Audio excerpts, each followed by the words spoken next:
Selamat pagi pemirsa, warga Jakarta sekarang sudah bisa bernapas lega karena persaingan politik pemilihan kepala daerah sudah selesai.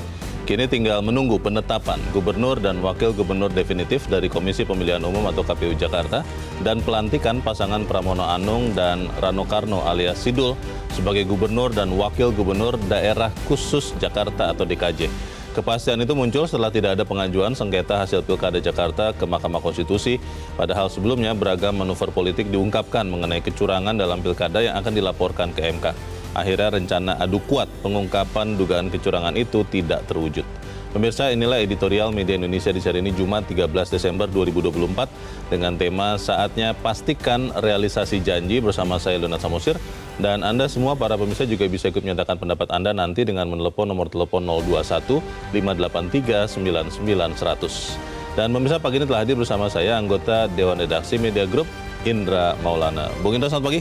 Selamat pagi Bung Leo. Selamat sehat-sehat. Alhamdulillah sehat. Apa kabar Bung Leo? Baik-baik. Ini kita akan bicarakan soal Gubernur Jakarta. Betul. Walaupun kita berdua bukan warga Jakarta, bukan, tapi ya, kita beraktivitas di Jakarta. Betul, dan ya. seluruh pemirsa juga sangat berkepentingan karena Jakarta walaupun sudah bukan daerah khusus ibu kota ya. Tapi sudah tetap menjadi barometer bagi kehidupan politik dan juga ekonomi seluruh bangsa. Sebelum kita bahas itu, Bung Indra dan pemirsa, kita lihat dulu beberapa berita yang diperhatikan Media Indonesia untuk hari ini.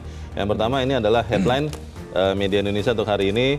Anda bisa lihat di harian Anda. Kerjasama Bangun Jakarta. Ini terkait dengan editorial. Kerjasama ini selama ini Bung Indra selalu mudah diucapkan, tapi kalau kenyataannya mungkin belum tentu mudah juga. Bagaimana? Ya, kita berharap ya dengan sudah selesainya, hampir selesai lah sampai nanti pelantikan ya, penetapan gubernur dan wakil gubernur Jakarta oleh KPU nanti sekitar bulan Februari kan. Kita tentu mengucapkan dulu nih kepada masyarakat Jakarta selamat karena sebenarnya pemenangnya adalah rakyat Jakarta. Kenapa kita sebut pemenangnya rakyat Jakarta? Karena dengan tidak adanya gugatan ke Mahkamah Konstitusi terkait dengan hasil Pilkada, artinya penetapan bisa segera lebih awal, tidak memakan waktu lagi, dan masyarakat Jakarta segera punya pemimpin untuk mengurusi mereka.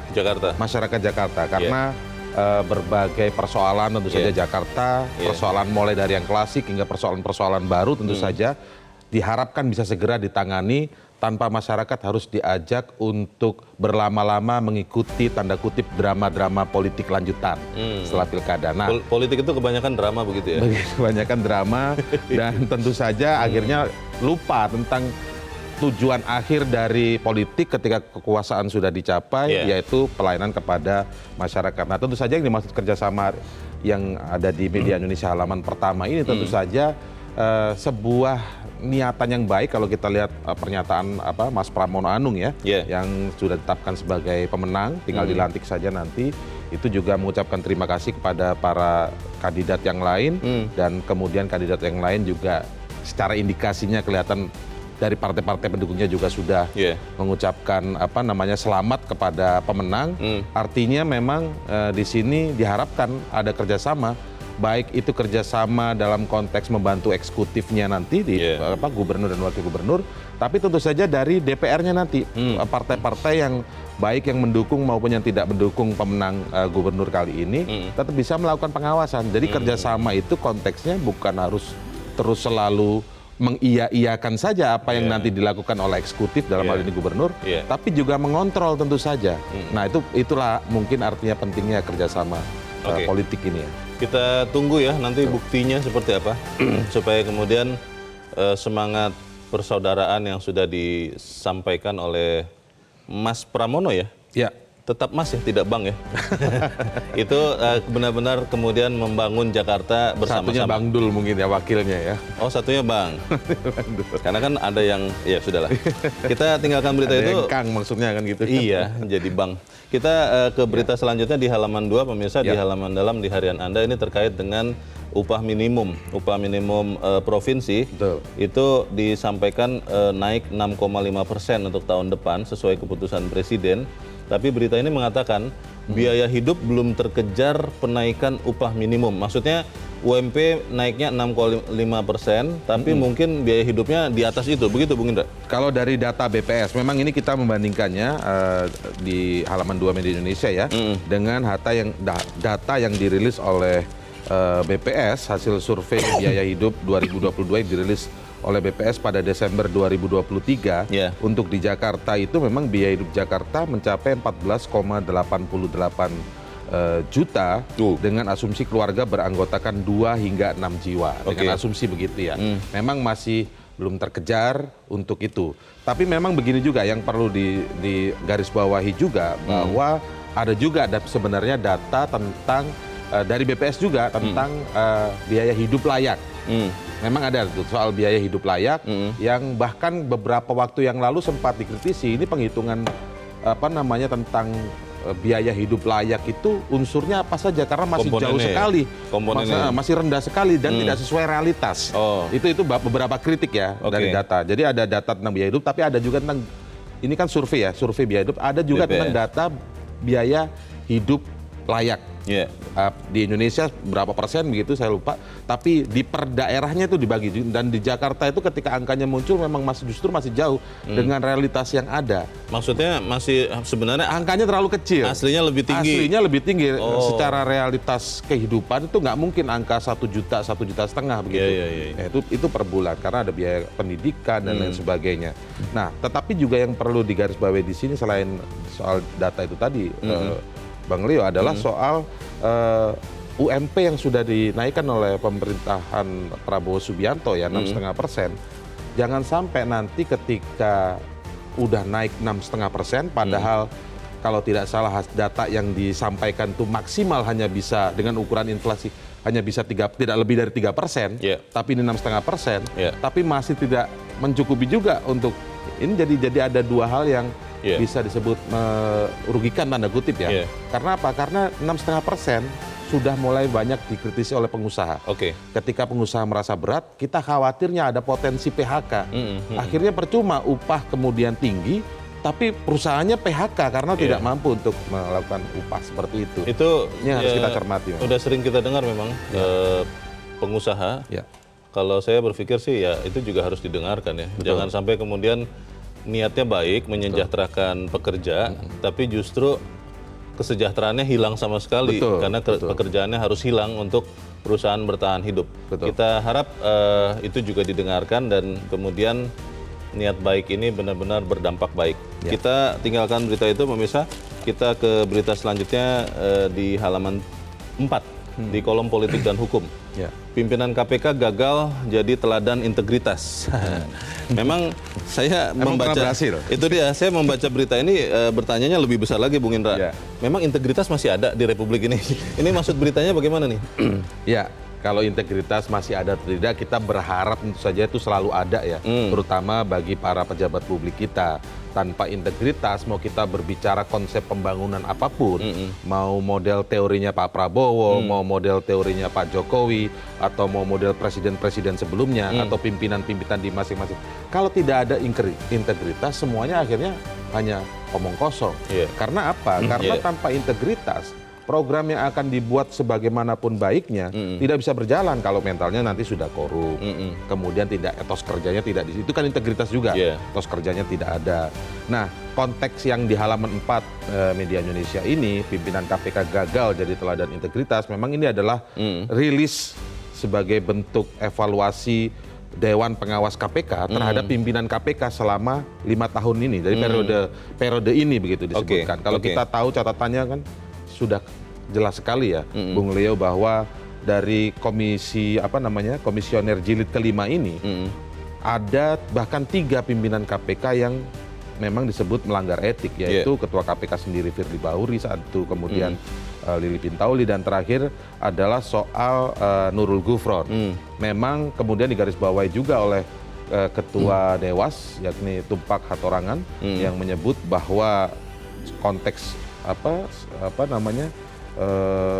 Nurul Gufron ini lebih Sulit lagi karena memang perlawanannya memang perlawanan maha dahsyat begitu. Yang menang akhirnya Nurul Gufron kan. Nah itu dia. Nah,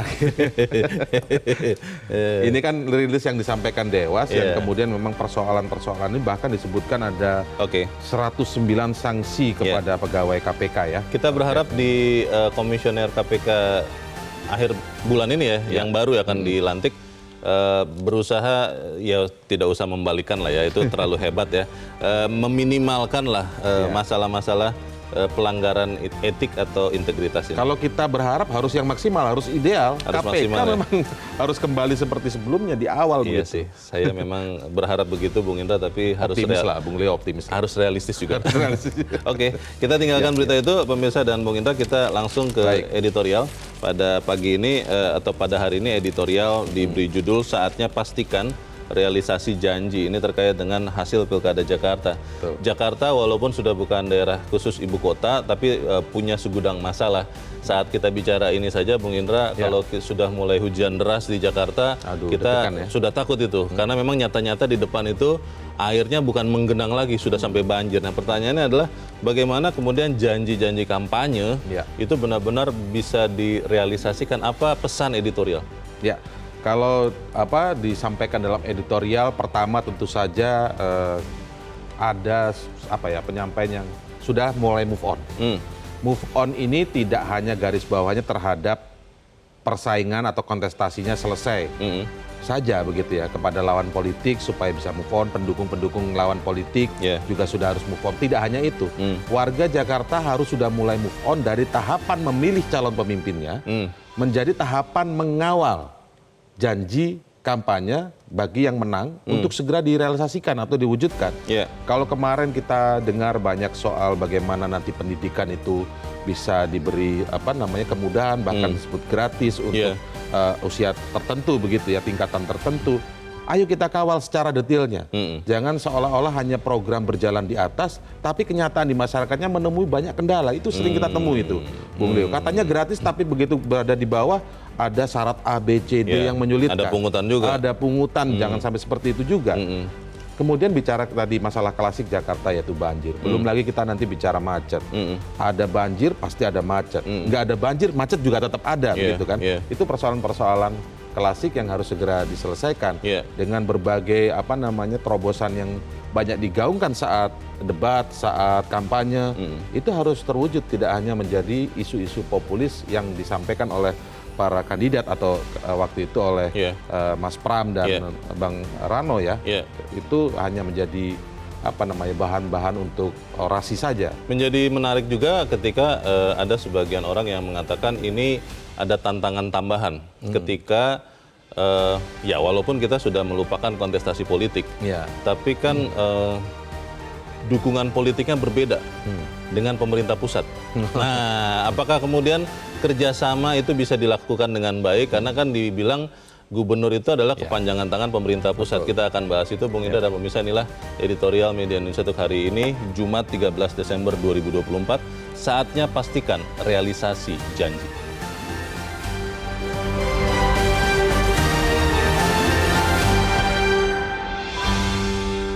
Saatnya pastikan realisasi janji.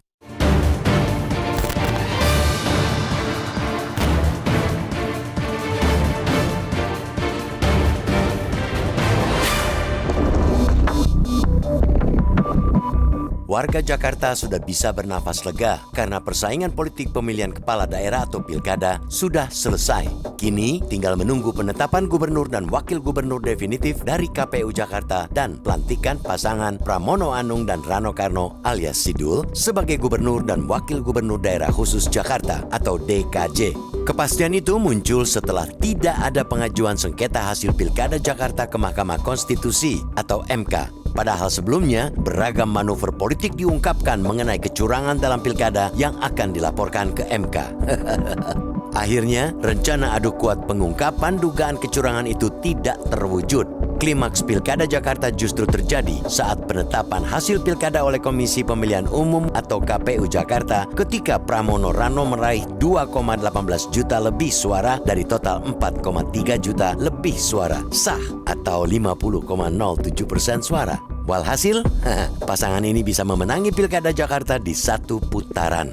Sementara itu, di posisi kedua ada pasangan Ridwan Kamil dan Suswono yang memperoleh suara 39,40%. Sedangkan Dharma Pongrekun dan Kun Wardana berada di posisi terakhir dengan 10,53% suara.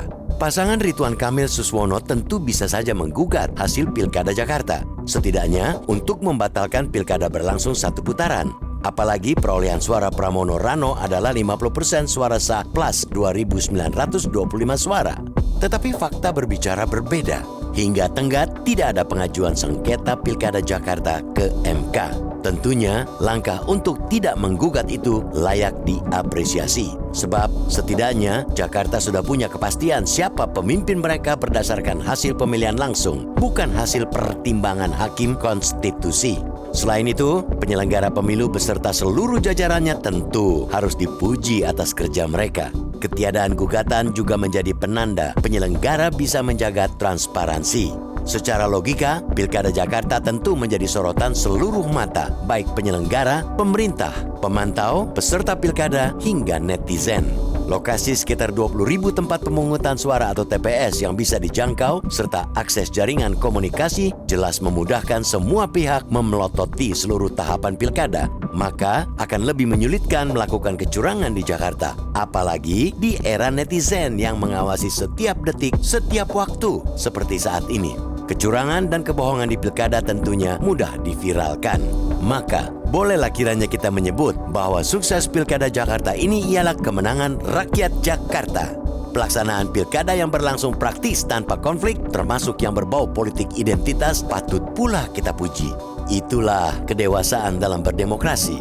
Kini, semua sudah bisa move on. Pramono Rano tinggal menunggu undangan pelantikan dan masyarakat Jakarta bisa melanjutkan mengawal dan memastikan janji-janji terrealisasi. Jangan sampai janji tinggal janji. Masyarakat Kampung Bayam yang menunggu untuk bisa menepati rumah susun misalnya, atau masyarakat miskin kota yang dijanjikan hendak dicarikan solusi permanen, tinggal menagih janji yang disampaikan Pramono Rano. Partai politik, apakah yang mendukung atau tidak mendukung Pram Rano di fase kandidasi, mesti ikut memastikan bahwa rakyat Jakarta mesti mendapat penghidupan yang lebih baik dan lebih manusiawi dengan terus mengawal janji-janji agar terrealisasi. Selamat untuk rakyat Jakarta.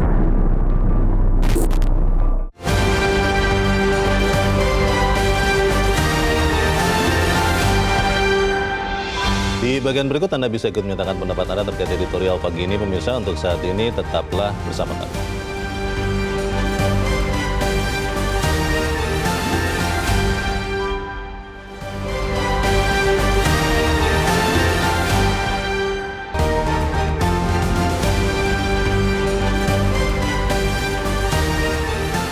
Terima kasih Anda masih bersama kami pemirsa, dan sekarang kita akan bertanya dulu Bung Indra sebelum kita lanjutkan diskusi kita. Saat ini kita sudah tersambung lewat saluran telepon dengan jubir tim pemenangan Pram Rano, Aris Setiawan Yodi. Mas Aris, selamat pagi. Selamat pagi Bang Leonard. Ya, Mas Aris, selamat. Akhirnya sudah menang ya, sudah tidak jadi digugat ke MK, walaupun kita menunggu nanti penetapan dan juga pelantikan. Pertanyaan pertama saya, Mas Aris, apakah kemudian seperti kandidat-kandidat lain itu ada target 100 hari begitu untuk mewujudkan atau merealisasikan janji-janji saat kampanye? Untuk Pram Rano apakah akan ada seperti itu atau seperti apa, Mas Aris? Ya, terima kasih Bang Leonard atas ucapannya, dan terima kasih kepada warga Jakarta, sekaligus terima kasih kepada Paslon 1 dan 2 yang tidak menggugat ke Mahkamah Konstitusi, yang artinya menyadari memang Jakarta butuh Jakarta butuh pemimpin yang segera definitif yang segera menyelesaikan masalah-masalah pembangunannya. Terkait 100 hari kerja memang ada, disampaikan juga langsung oleh Mas Pram bahwa yang menjadi fokus dalam 100 hari kerja Mas Pram dan Bang Dul ini yang jelas, yang itu pertama adalah kembali ke titik-titik kampanye yang dikunjungi oleh Mas Pram dan Bang Dul saat kampanye kemarin, dan memastikan persoalan-persoalan yang dijanjikan selesai, persoalan-persoalan yang dirasakan masyarakat untuk segera diselesaikan itu memang sudah selesai. Karena Mas Pram dan Bang Dul ini orang yang sangat berkomitmen, orang yang ibaratnya kalau kata Bung Karno itu satunya kata dengan satunya perbuatan, Pak. Jadi Oke.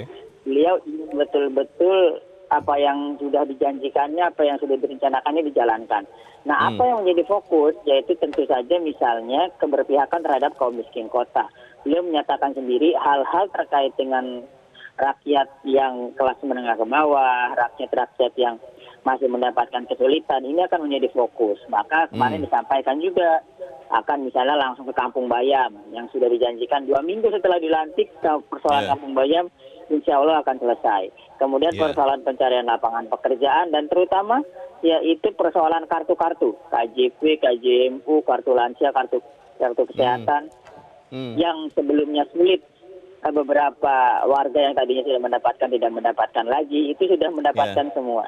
Nah, ini yang akan menjadi fokus Mas ke depan. Mas Aris, di pemberitaan dikatakan Mas Pramono mengatakan jangankan Kang Emil, semuanya pasti saya rangkul dong katanya. Pertanyaannya, apakah ada bagian dari program-program yang sempat disampaikan oleh Ridwan Kamil maupun Dharma Pongrekun yang mungkin akan diadopsi juga oleh pasangan Pram Rano? Ada atau tidak tuh Mas? Kalau kita bedah secara visi misi, tentu saja visi misi dari Kang Emil maupun Pak Darmakun, khususnya Kang Emil itu ada kesamaan, ya. Misalnya dalam program hunian TOD ya, transit yang development itu, yang bagaimana hunian itu didekatkan dengan pusat-pusat seperti misalnya pasar, gitu kan, kemudian juga fasilitas-fasilitas umum. Nah, ini kan sebenarnya juga beririsan dengan apa yang dijanjikan dan yang diinginkan oleh Mas Pram. Misalnya kalau Kang Emil ingin ada misalnya di pasar, ada hunian-hunian yang hunian rumah vertikal, Mas Pram kan ingin juga ada rumah yang di atas kantor kecamatan, seperti itu, rumah vertikal di atas kantor kecamatan. Nah, ini juga nanti tentu saja kan itu ide Kang Emil misalnya rumah di atas pasar dan fasilitas-fasilitas umum yang mendekatkan dengan kegiatan masyarakat itu akan terintegrasi dengan baik. Kemudian juga Pak Darmakun di mana nanti akan penyediaan kantong-kantong parkir di tempat-tempat fasilitas umum untuk mengurangi mobilitas masyarakat Jakarta dengan kendaraan pribadi. Nah, ini juga akan dikolaborasikan saya pikir. Jadi apa yang disampaikan oleh Mas Pram bukan omong-omong belaka, melainkan memang konkret. Itu sudah dipikirkan, kita sudah sisir itu dan nampaknya memang sangat dibutuhkan oleh warga Jakarta seperti itu. Mas Aris, kalau kemudian kita melihat ada waktu yang tidak juga mewah ya, maksud saya ketika program-program itu baru mau akan diwujudkan, saat kita bicara ini kan kita sudah lihat di beberapa titik di Jakarta bukan genangan lagi ya, sudah mulai banjir nih karena cuaca sudah mulai berubah. Lalu yang kedua yang banyak ditanyakan orang juga bagaimana kemungkinan kerjasama dengan pemerintah pusat, karena nanti pemerintah pusatnya kan ya saat ini masih di Jakarta tapi nanti juga akan pindah ke Kalimantan. Itu akan seperti apa Mas Aris? Ya, yang pertama terkait dengan persoalan banjir ya, dan ini kan kita sudah juga BMKG memprediksi bahwa beberapa bulan ke depan akan terjadi cuaca ekstrim di seluruh Indonesia, tidak terkecuali di Jakarta. Ini memang persoalan sudah dipikirkan masak-masak, sudah dipikirkan betul-betul oleh Mas Pram dan Bang Dul bagaimana misalnya untuk mengurangi genangan. Maka penyediaan polder-polder itu sudah kita, polder-polder atau mesin sedot air itu ya, yang ada di beberapa titik itu akan kita perbanyak, yang pertama. Kemudian upaya-upaya normalisasi sungai itu juga kita akan ditingkatkan atau akan kita betul-betul fokuskan sehingga sungai misalnya yang ukurannya itu biasanya kalau waktu itu Bang Dul sampaikan bisa buat nyebrang perahu ya, sekarang sudah terjadi pendangkalan atau sudah sangat sempit. Nah, ini kita akan lakukan karena bagaimanapun ini hal-hal besar. Itu yang pertama. Kemudian terkait dengan kerjasama dengan pemerintah pusat, sudah disampaikan sinergi itu sejak awal itu tidak bisa dihindarkan. Apalagi pemerintah daerah itu sebenarnya adalah dalam beberapa peraturan pemerintah juga disebutkan bahwa salah satu tugas pemerintah daerah adalah wakil dari pemerintah pusat di daerah seperti itu. Iya, Jadi kepanjangan kita tangannya ya. sangat terbuka dan kami sangat berharap pemerintah pusat pun suportif gitu loh. Kalau kami sudah sangat terbuka, sangat suportif terhadap program-program yang ingin dijalankan oleh pemerintah pusat. Kalau misalnya ibu kota itu akan pindah, ya saya pikir kalau pindah secara total itu mungkin akan 10 tahun lebih dari 5 tahun lagi. Masih Ya, karena lama Pak ya. Prabowo juga sampaikan mungkin menjelang 2029 baru akan terjadi pemindahan ASN misalnya ke sana Oke. secara besar-besaran. Tetapi saya pikir walaupun dalam statusnya daerah khusus ibu kota Jakarta sekarang sudah menjadi DKJ dan pusat pemerintahan akan akan ke IKN, saya pikir kota Jakarta akan tetap ramai dan sementara ini akan tetap menjadi pusat ekonomi dan pusat pemerintahan seperti itu.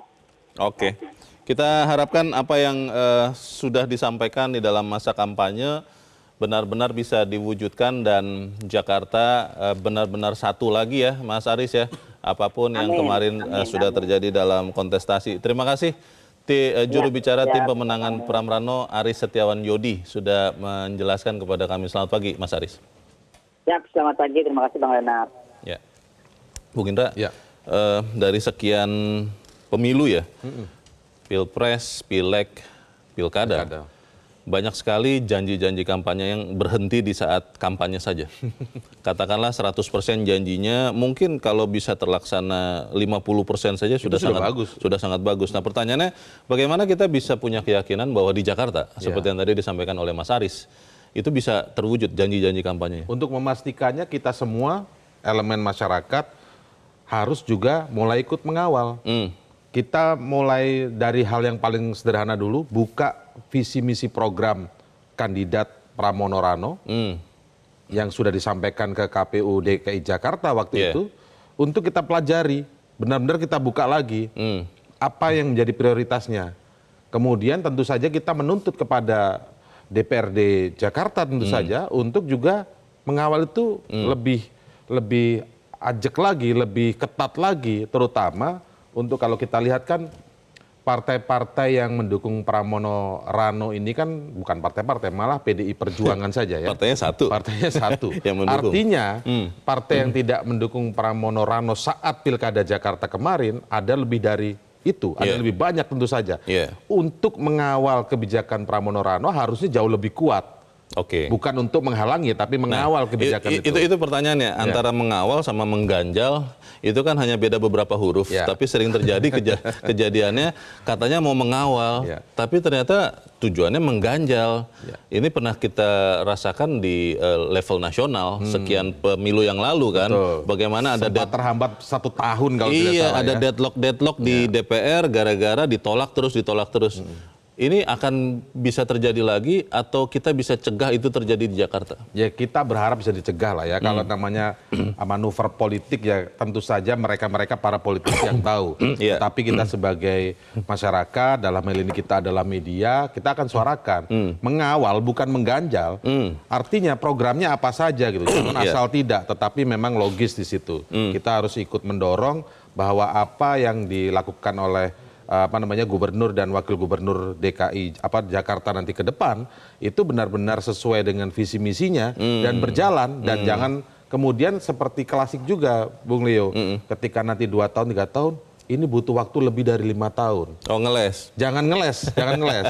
Kita masyarakat akan memaklumi sendiri kalau memang itu butuh waktu yang panjang, tapi tolong kali ini jangan itu keluar dari para eksekutif atau gubernurnya nanti. Jalankan dulu saja bahwa memang itu butuh yang panjang, ya kita akan memaklumi, masyarakat memaklumi. Tapi tuntutannya harus ideal. Anda janjikan visi misi ini untuk menjadi gubernur selama 5 tahun, bukan 10 tahun kan, 5 tahun, selesaikan dalam 5 tahun. Kalau itu ada 10 program, selesaikan 10 program itu untuk bisa selesai dalam 5 tahun. Ini kita kan bicara Jakarta. Pilkada Jakarta dalam konteks bayang-bayang kontestasi politik nasional. Kita harus mengatakan itu, Bung Indra, karena tadi Bung Indra juga sudah mengatakan yang mendukung atau mengusung Pramrano itu satu partai, PDI Perjuangan, yang lainnya mengusung Ridwan Kamil dan Dharma Pongrekun. Dharma Pongrekun bahkan mengusung dirinya sendiri.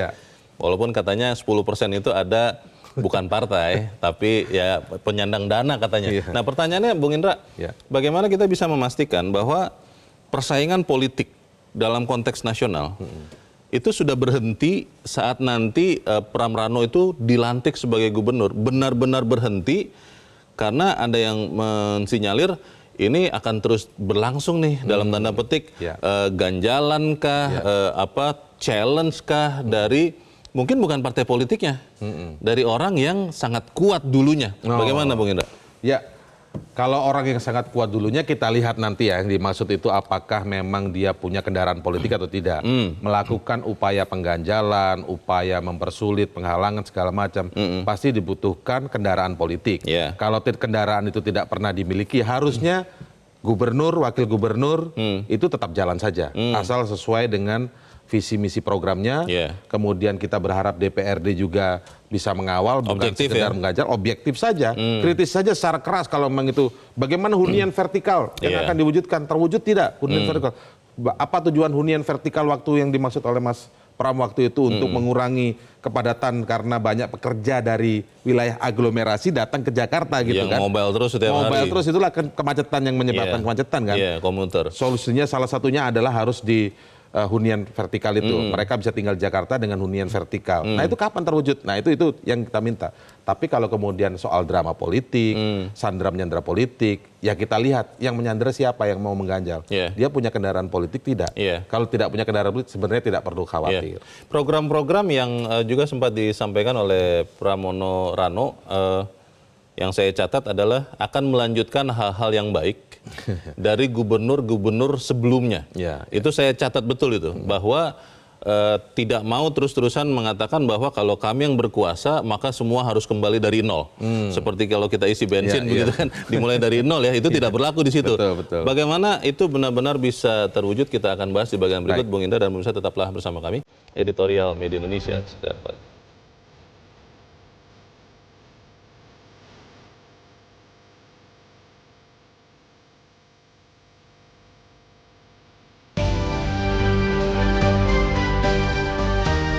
Terima kasih Anda masih bersama kami di Editorial Media Indonesia dan sekarang kita juga akan mendengarkan Bung Indra pendapat dari para pemirsa Metro TV terkait dengan realisasi janji di Pilkada Jakarta ini. Kita sudah terhubung dengan pemirsa Metro TV yang tinggal di tetangganya Jakarta di Bekasi, Jawa Barat. Ada Pak Ondo Silitonga. Pak Ondo, selamat pagi. Selamat pagi Bung Leo, selamat pagi Bung Indra. Selamat pagi. Silakan Pak Ondo, pendapat Anda Pak, silakan Pak. Iya, pertama saya mengucapkan selamat kepada Mas Pram dan Bung Dul jadi pemimpin DKJ ya, daerah khusus Jakarta. Kita nggak punya ibu Iya. kota lagi sementara saat ini ya. Iya. Saya juga mengapresiasi tim Rido yang akhirnya menyadari ya tidak perlu menggugat karena pas kala TSM-nya tidak begitu terlihat bermasalah. Itu Ya. ungkapan saya, Bung Leo, kalau masih ingat di editorial minggu lalu, saya yakin Presiden Prabowo pasti minta itu siap kalah dan ucapkan selamat pada Pram. Oh, iya. Tapi mungkin ini Iya, Bapak katakan bukan itu. usulan Prabowo. Iya, mungkin arahan yang lain saya tidak tahu. Pramono itu harus siap-siap kerjasama dengan pemerintah pusat, terutama dalam hal makan berbiji gratis. Itu memang program utama Prabowo, jadi harus didukung memang. Kemudian siap-siap juga mengatasi banjir yang sudah mulai tiba, dan siap-siap mengatasi kesulitan warga korban kebakaran di Kemayoran. Dan terakhir saya mohon nih, Golkar dan Kim harus berpikir keras ini, memberi jabatan baru buat RK, jangan didiamkan begitu saja. Dia rela meninggalkan Jabar ke Jakarta, namun gagal, mungkin perlu jadi staf khusus kali, staf khusus Presiden. Demikian, terima kasih. Terima kasih Pak Ondo Silitonga di Bekasi, Jawa Barat untuk pendapat Anda. Selamat pagi Pak. Harus ada jabatan khusus katanya. Kita Ondo baik sekali memikirkan jabatan untuk Iya. RK ya. Seorang Pak Ondo saja memikirkan itu, apalagi yang harusnya memikirkan. Kita percaya itu. Kita Ya. beralih ke pemirsa Metro TV berikut. Kali ini dari Banjarmasin, Kalimantan Selatan, ada Pak Tasrik Usman. Pak Tasrik, selamat pagi. Selamat pagi Mas Leo, selamat pagi Bang Indra. Assalamualaikum warahmatullahi wabarakatuh. Waalaikumsalam warahmatullahi wabarakatuh. Bagaimana Pak pendapat Pak Tasrik? Silakan Pak. Baik, yang pertama saya mengapresiasi ya bahwa urungnya gugatan dari pasangan 01 terhadap 03 ini merupakan langkah maju demokrasi di Jakarta. Ya. Saya yakin dan percaya bahwa batalnya atau diurungkannya pembatalan itu mungkin sudah dipertimbangkan secara matang apakah mengenai materi gugatan dan sebagainya. Bahkan menurut hemat saya itu tidak lepas daripada konsultasi dengan partai-partai pendukung dan lebih khusus lagi tentu ke Pak Prabowo. Nah ini menyejukkan karena apa? Karena kita tahu 10 tahun yang lalu itu kita terlalu banyak intervensi dari orang nomor satu di Republik sehingga terporak-poranda itu kepentingan partai, kepentingan masyarakat, demokrasi kita rusak. Sekarang karena Pak Prabowo ini seorang negarawan, maka walaupun yang mengendorse Pak RK ini adalah Gerindra, tetapi mungkin Pak Prabowo bilang udah karena dari selisih saja sudah 10%. Nah kita berharap ini akan terjaga terus. Nah khusus kepada Pramono Anung dan Bang Dul, ini harus menjaga bagaimana komunikasi dia dengan legislatif, karena yang mendukung hanya PDIP saja. Bagaimana menjaga kemitraan di dalam menjalankan pemerintahan. Dan yang paling penting juga adalah bagaimana menjaga hubungan baik dengan pemerintah pusat, karena gubernur itu adalah perwakilan pemerintah pusat yang ada di daerah. Dan yang terakhir, kita berharap ke depan bahwa baik itu partai-partai politik maupun presiden untuk tidak terlalu lama-lama lagi untuk diintervensi oleh mantan presiden yang sudah tidak berkuasa lagi. Terima kasih. Assalamualaikum warahmatullahi wabarakatuh. Waalaikumsalam warahmatullahi wabarakatuh. Terima kasih Pak Tasrik Usman untuk pendapat Anda dari Banjarmasin, Kalimantan Selatan. Di belakang Pak Tasrik ada pemirsa Metro TV di Jambi. Kali ini dari Jambi ada Pak Ramadan. Pak Ramadan, selamat pagi. Selamat pagi Pak Leo. Selamat pagi Pak Ramadan. Assalamualaikum warahmatullahi wabarakatuh Pak. Waalaikumsalam warahmatullahi wabarakatuh. Bagaimana Pak Ramadan melihat Jakarta nih? Silakan Pak. Wah, dari Jakarta Jambi itu jauh Pak Leo. Tapi secara umum kita melihatnya begini, realisasi janji ini yang jadi beban dan pikiran yang tidak pernah terselesaikan di masyarakat Pak Leo, Pak Hendra. Mengapa? Janji-janji kepala daerah itu hanya mau mencalonkan saja biar menang. Tapi setelah menang, pertanyaan masyarakat itu siapa yang mengawasi janji-janji itu Pak Leo? Kalau di Jakarta ada metro, ada TV-TV lainnya mengawasi. Tapi kalau di daerah-daerah, DPR-nya melempem Pak Leo. Janji-janji kepala daerah itu, ya Pak Leo. DPR-nya melempem Pak Ramadan, dijemur saja. Kita mau bicara dengan siapa? Kalau di Jambi misalnya ada TV swasta, kita bisa bicara. Ada LSM, kita bisa bicara. Tapi selama ini menurut saya, mungkin saya bodoh, di daerah-daerah, janji itu ya mungkin 25% mungkin iya. Tapi sampai 50% saya tidak yakin itu. Karena tidak pernah ada perdebatan di DPR itu, baik di kabupaten maupun provinsi, janji kepala daerah itu hanya untuk memenangkan saja, bukan untuk masyarakat. Nah, wakilnya masyarakat itu DPR-nya nggak tahu lah saya apakah dia melempem atau takut dengan kepala daerahnya ataukah dia dapat jatah lain sebagainya. Mari kita gombalkan viralkan DPR ini tidak bekerja full untuk masyarakat. Saya merasa seperti itu Pak Leo. Janji-janji kepala daerah itu sangat kecil sekali realisasinya. Terima kasih Metro. Assalamualaikum warahmatullahi wabarakatuh. Waalaikumsalam warahmatullahi wabarakatuh. Terima kasih Pak Ramadan dari Jambi untuk pendapat Anda. Selamat pagi Pak. Menarik nih, 3 pemirsa dari luar Jakarta semua ya? Dari luar Jakarta, walaupun Pak Ondo kan tetangga Jakarta, nempel dengan Jakarta. Itu tadi Pak Ondo mengatakan, Bung Indra, yang menarik ya, Ridwan Kamil harus diberikan jabatan tertentu nih karena sudah mau dalam tanda petik berkorban begitu untuk kontestasi Jakarta. Itu dulu deh, bagaimana itu? Kira-kira itu kita serahkan ke Golkar partainya Pak Ridwan Kamil ya, rupanya Partai Golkar yang mungkin tadi malam juga mungkin sudah menyinggung-nyinggung soal ini juga, mungkin jangan-jangan begitu. Ya pasti adalah pembicaraan internal di antara mereka. Tapi yang menarik ini yang dari Pak Ramadan sebenarnya. Apa itu? Ya ini yang kita khawatirkan ketika alat untuk mengawal secara legal formal ya, janji-janji politik saat kampanye para calon eksekutif, misalnya dalam hal ini mungkin gubernur atau wali kota bupati. itu kan DPRD. Susah juga kalau DPRD-nya melempem. Kalau Bung Leo tadi singgung DPRD melempem, lebih baik dijemur saja. Kalau bahasa Jawanya itu di PP. Apa tuh? Ada juga kultur PP. Apa itu PP? Zaman kerajaan Majapahit dulu. Masyarakat melakukan PP. Itu demo. Demonstrasi. Mereka berunjuk rasa. Ya akhirnya apakah mau DPR-nya di demo terus? Akhirnya nggak bagus. Nanti sering terjadi demo. Kemudian ada ketidaktertiban misalnya seperti saat demo itu. Agustus tahun lalu kan?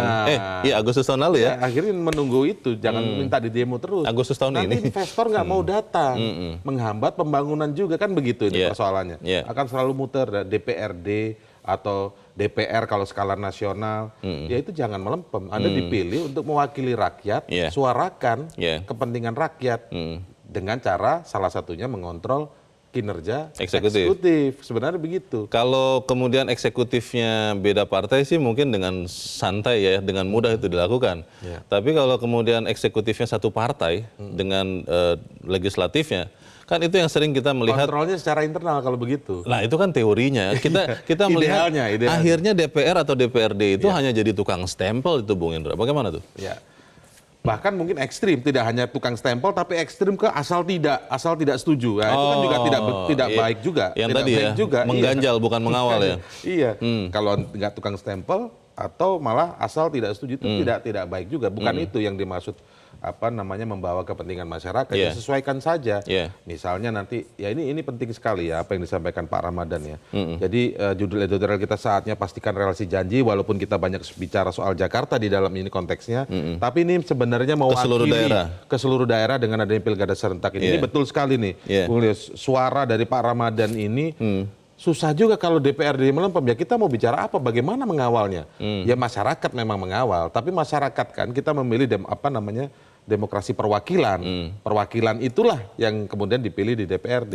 Ya tentu saja kita mengingatkan kepada para anggota DPRD di berbagai daerah untuk ya kalau ada agenda kunjungan kerja, kunjungan ke dapil, kundapil, benar-benar diserap. Jangan jadikan itu tempat liburan begitu ya. Jangan hanya kami tampung aspirasi untuk entah kapan jadi apa tidak direalisasikan. Kita harus jeda dahulu Bung Indra dan pemirsa tetaplah bersama kami. Editorial Media Indonesia segera kembali.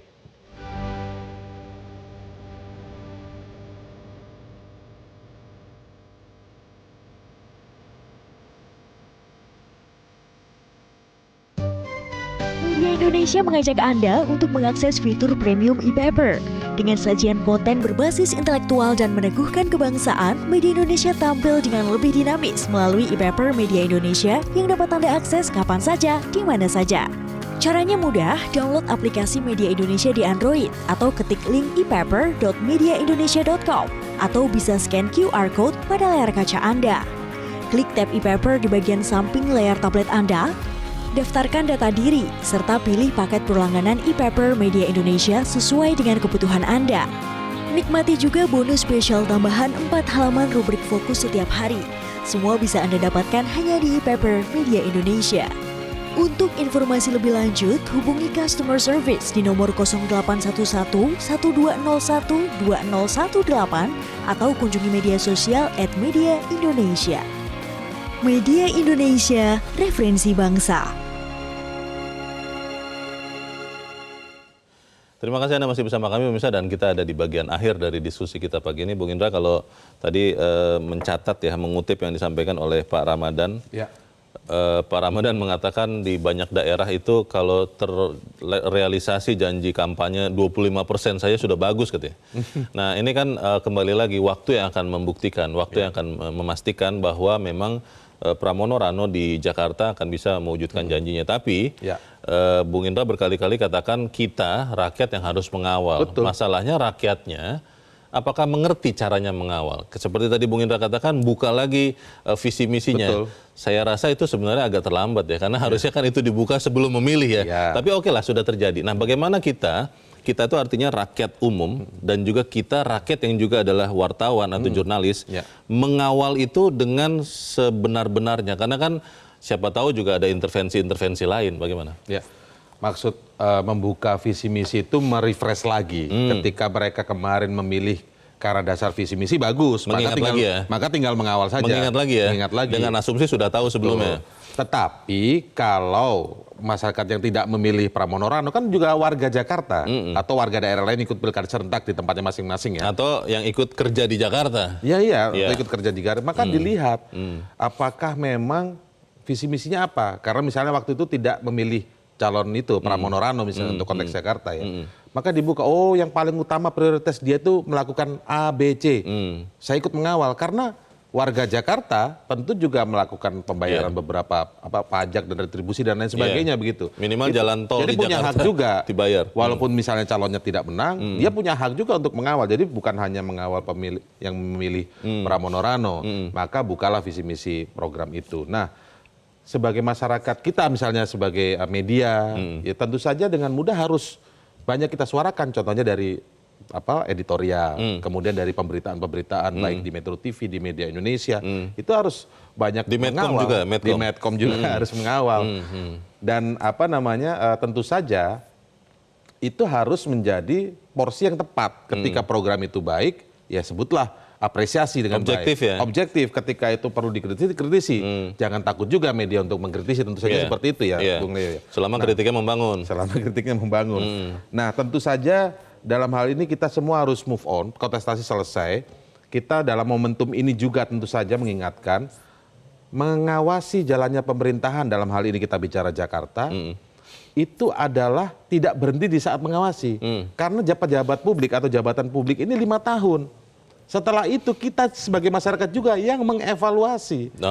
Nah ini jadi runutan yang kadang-kadang kita lupa. Saat memilih kita bilang jangan pilih dengan karena politik uang. Jangan meminta uang. Masa depan Anda selama 5 tahun ada di sana dipertaruhkan. Oke, sudah kontestasi sudah selesai, kita kawal. Kawal dengan seketat-ketatnya, dengan sesungguh-sungguhnya. Karena ini terkait masing-masing kita tentu saja. Tidak hanya masyarakat secara umum, tapi pribadi secara khusus. Bagaimana pendidikannya benar dikawal tidak oleh Pramono Anung dan Rano untuk Jakarta. Setelah kalau dirasa tidak muaskan, hukum mereka dalam pemilihan selanjutnya. Jangan pilih. Jangan pilih. Atau misalnya partainya juga. Misalnya begini, ketika tidak tepat atau tidak sesuai apa yang dijalankan oleh Pramono Rano ke depan, 5 tahun ke depan, sementara partainya juga tidak banyak memperjuangkan, atau partai-partai yang di DPRD juga tidak memperjuangkan, hukum mereka dengan cara apa? Di pemilu nanti, di pemilu selanjutnya. Baik itu pemilu kada maupun di pemilu nasional. Kita harap apa yang kita sampaikan di pagi ini juga adalah dianggap atau dipahami, dimaknai sebagai bagian dari membantu Pramono Rano untuk merealisasikan Tentu janji saja mereka. Seperti itu. Baik, terima kasih Bung Indra Maulana sudah hadir di tempat ini. Selamat pagi. Selamat pagi. Pemirsa, kini semua kita sudah bisa move on. Move on itu maksudnya maju ya. Pramono Rano tinggal menunggu undangan pelantikan dan masyarakat Jakarta bisa melanjutkan mengawal dan memastikan janji-janji mereka terrealisasi. Jangan sampai janji tinggal janji. Masyarakat Kampung Bayam misalnya yang menunggu untuk bisa menempati rumah susun, atau masyarakat miskin kota yang dijanjikan hendak dicarikan solusi permanen, tinggal menagih janji yang disampaikan Pram dan Rano. Selamat untuk rakyat Jakarta. Saya Leonard Samosir, berterima kasih Anda sudah menyimak editorial Media Indonesia untuk pagi ini. Terus jaga kesehatan Anda, terus jaga nurani Anda. Selamat pagi, sampai jumpa.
Jelajahi cara baru mendapatkan informasi. Download Metro TV Extend sekarang.